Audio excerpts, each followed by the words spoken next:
عرفان صدیقی کراچی سے تعلق رکھتے ہیں۔ صحافت کا شوق تھا۔ اخبار میں کام کرتے ہوئے محسوس ہوا ساری زندگی کی مشقت کے بعد بھی خوشحال زندگی مشکل ہوگی۔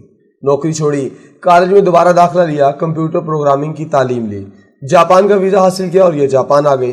شروع میں نوکریاں کیں، جاپانی خاتون سے شادی کی اور پھر اپنا کاروبار شروع کر دیا۔ یہ پاکستان سے سافٹ ویئر تیار کرا کر جاپان میں فروخت کرتے تھے۔ سافٹ ویئر بزنس سے تجارت میں آئے اور جاپانی گاڑیاں ایکسپورٹ کرنے لگے۔ اللہ تعالیٰ نے ان کا ہاتھ پکڑ دیا، یہ خوشحال ہو گئے، خوشحالی آ گئی، مگر صحافت کا کیڑا نہ مر سکا۔ چنانچہ یہ 2005 میں معروف اخبار سے وابستہ ہو گئے۔ یہ اب 18 سال سے جاپان سے رپورٹنگ بھی کر رہے ہیں اور کالم بھی لکھ رہے ہیں۔ میں ان کا مستقل قاری ہوں۔ ان کے کالم کی پہلی خصوصیت ریڈیبلٹی ہے، اور یہ ریڈیبلٹی تحریر کی سب سے بڑی خوبی ہوتی ہے۔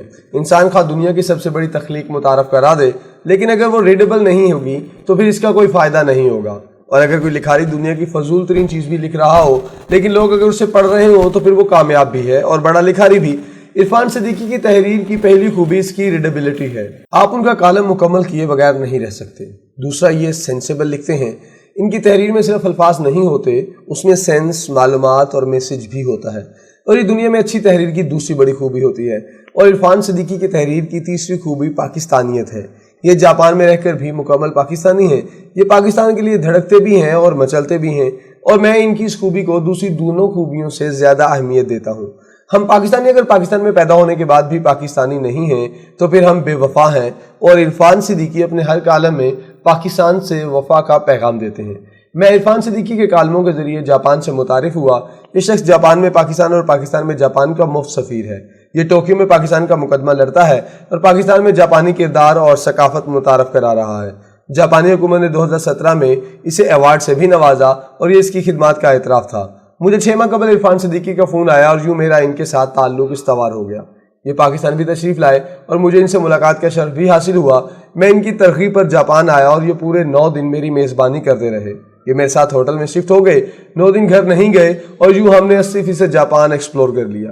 ہم نے ماؤنٹ فیوجی کی وادیاں بھی ایکسپلور کی۔ وہاں میری ملاقات شیخ رشید فی ملک نور آوان سے ہوئی۔ ملک نور آوان 2017 میں قومی اسمبلی کے سامنے شیخ رشید سے وصولی کرتے ہوئے کیمروں میں آ گئے تھے، اور اس کے بعد پورے ملک میں مشہور ہو گئے تھے۔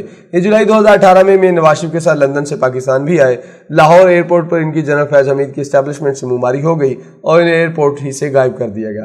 انہیں انتہائی بے ایمانہ تشدد کا نشانہ بنایا گیا۔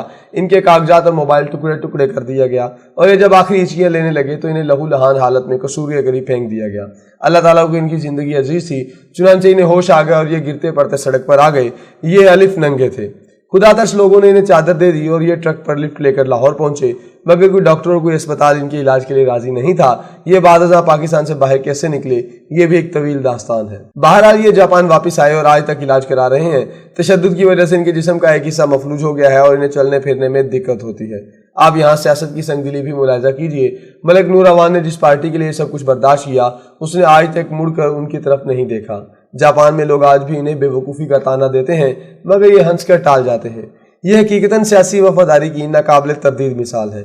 سر تاپا بے لوث ہیں اور اس اخلاص میں تن من دھن تینوں قربان کر چکے ہیں۔